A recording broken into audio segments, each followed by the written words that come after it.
പ്രിയപ്പെട്ട ഉദ്യോഗാർത്ഥികളെ, കേരള PSC നടത്തുന്ന പ്രഥമഘട്ട പരീക്ഷയിൽ ചോദിക്കുവാൻ ഏറ്റവും സാധ്യത കൂടിയ ചോദ്യങ്ങളെയും ഉത്തരങ്ങളെയും അനുബന്ധ വസ്തുതകളെയും പറ്റിയുള്ളതാണ് നമ്മുടെ ഇന്നത്തെ ക്ലാസ്. നമുക്ക് ചോദ്യങ്ങളിലേക്ക് കടക്കാം. സ്വാതന്ത്ര്യപ്രാപ്തിക്ക് ശേഷമുള്ള നെഹ്റുവിൻ്റെ ഒന്നാം മന്ത്രിസഭയിൽ നിയമമന്ത്രി ആരായിരുന്നു? സ്വാതന്ത്ര്യപ്രാപ്തിക്ക് ശേഷമുള്ള നെഹ്റുവിൻ്റെ പ്രഥമ മന്ത്രിസഭയിലെ നിയമമന്ത്രി ഡോക്ടർ BR അംബേദ്കർ ആയിരുന്നു.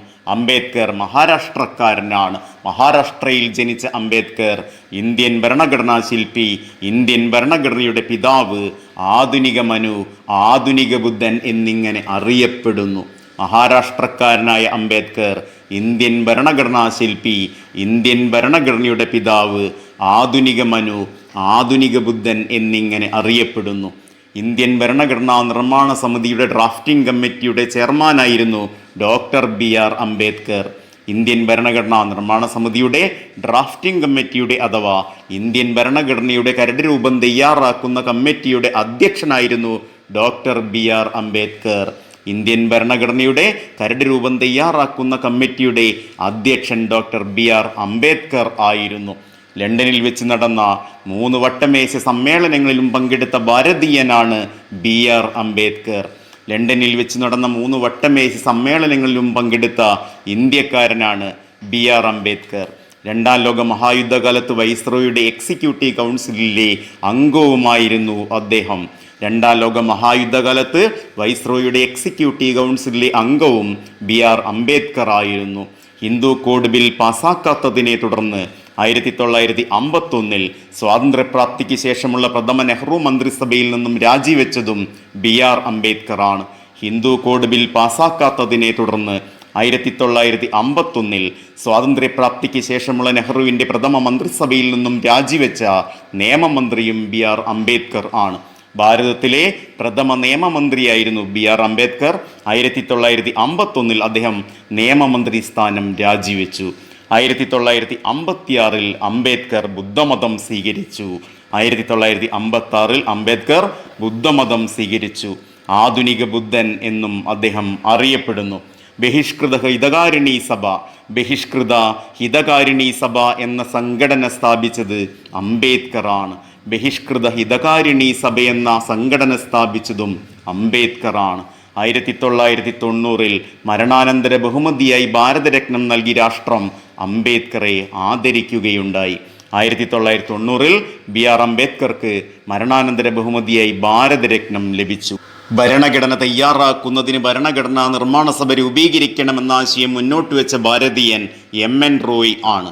ഭരണഘടന തയ്യാറാക്കുന്നതിന് ഭരണഘടനാ നിർമ്മാണ സഭ രൂപീകരിക്കണമെന്ന ആശയം മുന്നോട്ട് വെച്ച ഭാരതീയനാണ് MN റോയ്. ഇന്ത്യക്ക് സ്വന്തമായി ഒരു ഭരണഘടന എന്ന ആശയം ആദ്യമായി മുന്നോട്ട് വെച്ചത് MN റോയ് ആണ്. ഇന്ത്യക്ക് സ്വന്തമായി ഒരു ഭരണഘടന എന്ന ആശയം ആദ്യം മുന്നോട്ട് വെച്ചത് MN റോയ് ആണ്. പീപ്പിൾസ് പ്ലാൻ അഥവാ ജനകീയാസൂത്രണത്തിൻ്റെ ഇന്ത്യൻ ജനകീയാസൂത്രണത്തിൻ്റെ പിതാവ് എന്നറിയപ്പെടുന്നത് MN റോയ് ആണ്. പീപ്പിൾസ് പ്ലാൻ അഥവാ ഇന്ത്യൻ ജനകീയാസൂത്രണത്തിൻ്റെ പിതാവ് എന്നറിയപ്പെടുന്നത് MN റോയ് ആണ്. കമ്മ്യൂണിസ്റ്റ് ഇൻ്റർനാഷണലിൽ മെമ്പറായ ആദ്യ ഭാരതീയനും MN റോയ് തന്നെയാണ്. കമ്മ്യൂണിസ്റ്റ് ഇൻ്റർനാഷണലിൽ മെമ്പറായ ആദ്യ ഭാരതീയനാണ് MN റോയ്. ഭരണഘടനാ നിർമ്മാണ സഭ രൂപീകരിക്കണമെന്ന ആശയം മുന്നോട്ട് വെച്ച രാഷ്ട്രീയ പാർട്ടി സ്വരാജ് പാർട്ടിയുമാണ്. ഭരണഘടനാ നിർമ്മാണ സഭ രൂപീകരിക്കണമെന്ന ആശയം മുന്നോട്ട് വെച്ച രാഷ്ട്രീയ പാർട്ടിയാണ് സ്വരാജ് പാർട്ടി. ഇന്ത്യക്കാർക്ക് അവരുടെ സ്വന്തം ഭരണഘടന തയ്യാറാക്കാനുള്ള നിർദ്ദേശം കൊണ്ടുവന്ന പ്ലാൻ വേവൽ പ്ലാൻ എന്നറിയപ്പെടുന്നു. ഇന്ത്യക്കാർക്ക് അവരുടെ സ്വന്തം ഭരണഘടന തയ്യാറാക്കാനുള്ള നിർദ്ദേശം കൊണ്ടുവന്ന പ്ലാൻ വേവൽ പ്ലാൻ എന്നറിയപ്പെടുന്നു. വേവൽ പ്ലാൻ രൂപം കൊണ്ടത് 1945 വേവൽ പ്ലാൻ തയ്യാറാക്കിയത് 1945 ആണ്. ഭരണഘടനാ നിർമ്മാണ സഭ രൂപീകൃതമായത് ക്യാബിനറ്റ് മിഷന്റെ അടിസ്ഥാനത്തിലാണ്. ഭരണഘടനാ നിർമ്മാണ സഭ രൂപീകൃതമായത് ക്യാബിനറ്റ് മിഷൻ പ്ലാൻ പ്രകാരമാണ്. ക്യാബിനറ്റ് മിഷനെ ഇന്ത്യയിലേക്ക് അയച്ച ബ്രിട്ടീഷ് പ്രധാനമന്ത്രിയാണ് ക്ലെമന്റ് ആറ്റ്ലി. ക്ലെമന്റ് ആറ്റ്ലിയുടെ രാഷ്ട്രീയ പാർട്ടി ലേബർ പാർട്ടി എന്നറിയപ്പെടുന്നു. ക്യാബിനറ്റ് മിഷനെ ഇന്ത്യയിലേക്ക് അയച്ച ബ്രിട്ടീഷ് പ്രധാനമന്ത്രിയാണ് Clement Attlee. Clement Attlee labour പാർട്ടിക്കാരനായിരുന്നു. ക്യാബിനറ്റ് മിഷൻ ഇന്ത്യയിലെത്തുമ്പോൾ വൈസ്രോയ് വേവൽ പ്രഭുവാണ്. ക്യാബിനറ്റ് മിഷൻ ഇന്ത്യയിലെത്തുമ്പോൾ വൈസ്രോയ് വേവൽ പ്രഭുവാണ്. 1946 ക്യാബിനറ്റ് മിഷൻ ഇന്ത്യയിലെത്തിയത്. ഭരണഘടനാ നിർമ്മാണ സഭ നിലവിൽ വന്ന വർഷം 1946 ഇന്ത്യൻ ഭരണഘടനാ നിർമ്മാണ സഭ നിലവിൽ വന്നത് 1946 ഡിസംബർ 6 ഭരണഘടനാ നിർമ്മാണ സമിതിയിലെ ആകെ അംഗസംഖ്യ 389 ആയിരുന്നു. ഇന്ത്യൻ ഭരണഘടനാ നിർമ്മാണ സമിതിയിലെ ആകെ അംഗസംഖ്യ 389 ആണ്. വിവിധ പ്രവിശ്യകളിൽ നിന്ന് തിരഞ്ഞെടുക്കപ്പെട്ടവർ 292 പേരും നാട്ടുരാജ്യങ്ങളിൽ നിന്നുള്ളവർ 93 പേരും ആയിരുന്നു. വിവിധ പ്രവിശ്യകളിൽ നിന്ന് തിരഞ്ഞെടുക്കപ്പെട്ടവർ 292 പേരും നാട്ടുരാജ്യങ്ങളിൽ നിന്ന് 93 പേരുമാണ്. അങ്ങനെ അവർ ഉൾപ്പെടെ ഇന്ത്യൻ ഭരണഘടനാ നിർമ്മാണ സമിതിയിലെ ആകെ അംഗസംഖ്യ തുടക്കത്തിൽ 389 പേരാണ്. എന്നാൽ പാകിസ്ഥാൻ പ്രദേശത്ത് ഉൾപ്പെട്ട അംഗങ്ങൾ പിരിഞ്ഞു പോയ ശേഷമുള്ള അംഗസംഖ്യ 299 17 വനിതകൾ ഉൾപ്പെടെ പിന്നീടുള്ള അംഗസംഖ്യ 299 ആയിരുന്നു. അതായത് പാകിസ്ഥാൻ പ്രദേശത്ത് ഉൾപ്പെട്ട അംഗങ്ങൾ പിരിഞ്ഞു പോയ ശേഷമുള്ള അംഗസംഖ്യ 17 വനിതകൾ ഉൾപ്പെടെ 299 മാത്രമായിരുന്നു. ഇന്ത്യൻ ഭരണഘടനയുടെ ആദ്യ സമ്മേളനം ചേർന്നത് 1946 ഡിസംബർ 9 1946 ഡിസംബർ 9 ഇന്ത്യൻ ഭരണഘടനാ നിർമ്മാണ സമിതിയുടെ ആദ്യ സമ്മേളനത്തിൽ താൽക്കാലിക അധ്യക്ഷൻ അല്ലെങ്കിൽ ആദ്യ അധ്യക്ഷനായി ഡോക്ടർ സച്ചിദാനന്ദ സിൻഹയെ തെരഞ്ഞെടുത്തു. അതായത് ഇന്ത്യൻ ഭരണഘടനാ നിർമ്മാണ സഭയുടെ താൽക്കാലിക അധ്യക്ഷൻ അല്ലെങ്കിൽ ആദ്യ അധ്യക്ഷൻ ഡോക്ടർ സച്ചിദാനന്ദ സിൻഹയാണ്. പിന്നീട് 1946 ഡിസംബർ 11 ഇന്ത്യൻ ഭരണഘടനാ നിർമ്മാണ സമിതിയുടെ സ്ഥിരം അധ്യക്ഷനായി ഡോക്ടർ രാജേന്ദ്ര പ്രസാദിനെ തെരഞ്ഞെടുത്തു. ഇന്ത്യൻ ഭരണഘടനാ നിർമ്മാണ സമിതിയുടെ സ്ഥിരം അധ്യക്ഷനായിരുന്നു ഡോക്ടർ രാജേന്ദ്ര പ്രസാദ്. രാജേന്ദ്ര പ്രസാദ് ബീഹാർ ഗാന്ധി എന്നറിയപ്പെടുന്നു. 1917 ബീഹാറിലെ ചമ്പാരൻ സത്യാഗ്രഹ വേളയിലാണ് ഗാന്ധിയും രാജേന്ദ്ര പ്രസാദും തമ്മിൽ കണ്ടുമുട്ടുന്നത്. 1917 ബീഹാറിലെ ചമ്പാരൻ സത്യാഗ്രഹ വേളയിലാണ് ഗാന്ധിജിയും ഡോക്ടർ രാജേന്ദ്ര പ്രസാദും തമ്മിൽ കണ്ടുമുട്ടുന്നത്.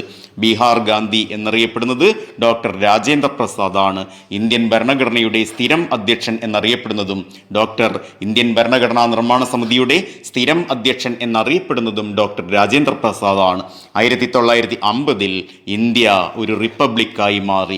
ഇന്ത്യൻ ഭരണഘടനാ പ്രകാരം ഭാരതം റിപ്പബ്ലിക്കായത് 1950 ജനുവരി 26 1950 ജനുവരി 26 മുതൽ ഇന്ത്യക്ക് ആദ്യത്തെ രാഷ്ട്രപതിയും ഉണ്ടായി.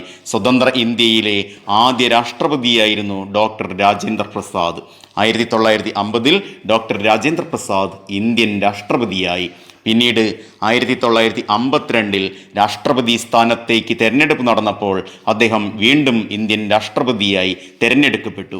1952 1957 ഡോക്ടർ രാജേന്ദ്ര പ്രസാദ് ഇന്ത്യൻ രാഷ്ട്രപതിയായി. 2 തവണ ഡോക്ടർ രാജേന്ദ്ര പ്രസാദ് ഇന്ത്യയുടെ രാഷ്ട്രപതി പദവി അലങ്കരിച്ചു. ഇന്ത്യയിൽ 2 തവണ രാഷ്ട്രപതിയായ ഒരേയൊരു വ്യക്തിയും ആദ്യ വ്യക്തിയും ഡോക്ടർ രാജേന്ദ്ര പ്രസാദാണ്.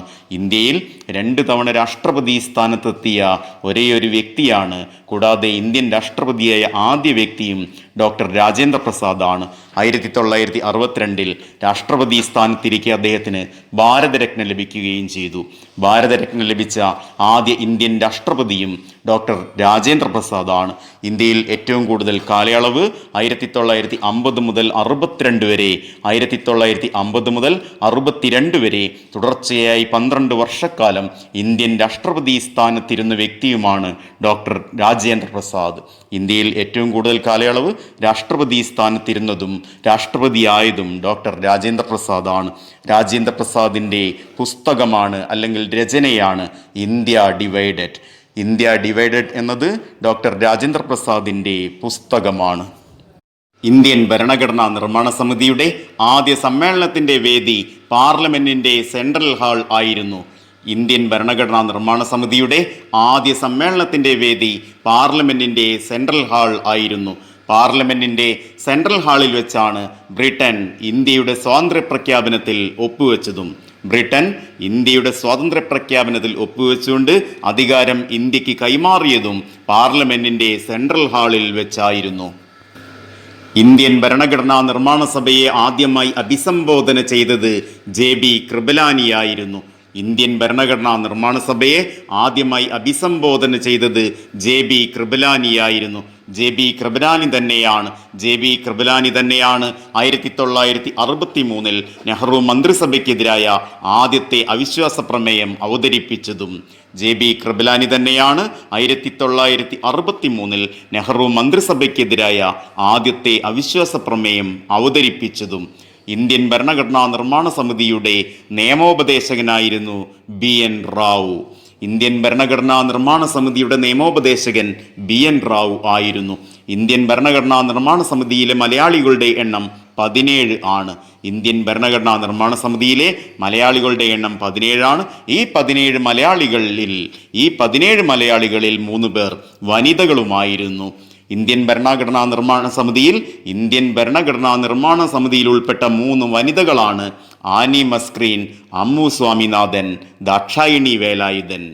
ഇന്ത്യൻ ഭരണഘടനാ നിർമ്മാണ സമിതിയിൽ ഉൾപ്പെട്ട 3 മലയാളി വനിതകളാണ് ആനി മസ്ക്രീൻ, അമ്മു സ്വാമിനാഥൻ, ദാക്ഷായണി വേലായുധൻ എന്നിവർ. മലയാളിയായ ജോൺ മത്തായി പ്രതിനിധീകരിച്ചിരുന്നത് യുണൈറ്റഡ്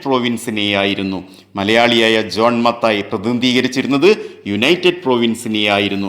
സ്വതന്ത്ര ഇന്ത്യയിലെ ആദ്യത്തെ റെയിൽവേ മന്ത്രി ജോൺ മത്തായി ആയിരുന്നു.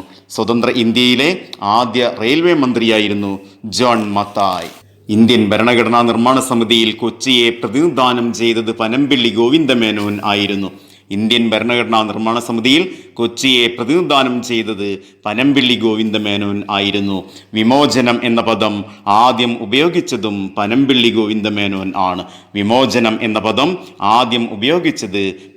ഗോവിന്ദമേനോൻ ആണ്. എന്നാൽ വിമോചന സമരം നയിച്ചത് 1959 ഒന്നാം EMS സർക്കാരിനെതിരെ വിമോചന സമരം നയിച്ചത് മന്നത്ത് പത്മനാഭന്റെ നേതൃത്വത്തിൽ ആയിരുന്നു. ഒന്നാം EMS സർക്കാരിനെതിരെ 1959 വിമോചന സമരം നയിച്ചത്. എന്നാൽ വിമോചനം എന്ന പദം ആദ്യം ഉപയോഗിച്ചത് പനമ്പിള്ളി ഗോവിന്ദമേനോനാണ്. പനമ്പിള്ളി ഗോവിന്ദമേനോൻ ഭരണഘടനാ നിർമ്മാണ സമിതിയിൽ കൊച്ചിയെ പ്രതിനിധാനം ചെയ്തു. പ്രിയപ്പെട്ട ഉദ്യോഗാർത്ഥികളെ, നമ്മുടെ ഇന്നത്തെ ക്ലാസ് ഇവിടെ അവസാനിക്കുകയാണ്. ഈ ക്ലാസ്സുകൾ നിങ്ങൾ ആവർത്തിച്ച് കേൾക്കുന്നതിലൂടെ ഈ ക്ലാസ് നിങ്ങൾക്ക് പൂർണ്ണമായും ഹൃദിസ്ഥമാക്കാൻ കഴിയുകയും അങ്ങനെ PSCയുടെ 1ാം ഘട്ട പരീക്ഷയെയും 2ാം ഘട്ട പരീക്ഷയെയും അനായാസേന വിജയിക്കുവാൻ നിങ്ങൾക്ക് കഴിവുണ്ടാവുന്നതാണ്. എല്ലാവർക്കും ഗാർഡിയൻ്റെ വിജയാശംസകൾ.